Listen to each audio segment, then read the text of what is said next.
इन्होंने सही 3 ट्रालियां सारा माल चार दिन इतू कर ते इन्होंने आके 97 अपने 50,000 पैसा कोई था दिते ने कि भाई बाइब्स भाई था कर सारा माल जड़ा ना छत दे उत्ते लग सी ते छत ला ते बाकी छत तो शरीफ छत्ता लावने हैं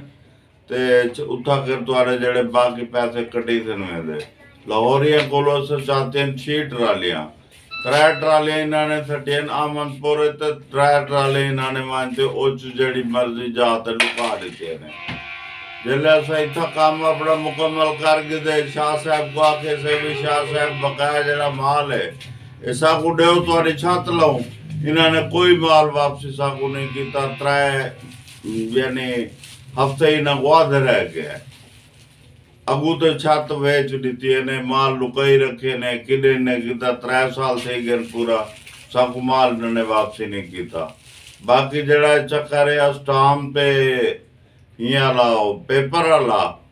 वो जड़ा बिल्कुल खाली चेक है 3-4 कट्ठा दे उत्ते भी वो चेक थी चुके वो खाली चेक का कोई उनके उत्ते तफसील कहना लिखी हुई है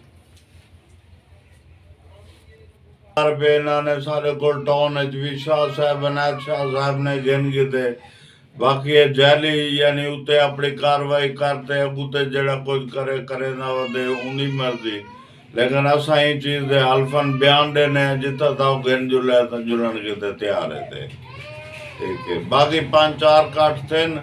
उन्होंने भी बिल्कुल स्टाम्प खाली है कोई उनके उत्ते कोई शय कोई नहीं लिखी हुई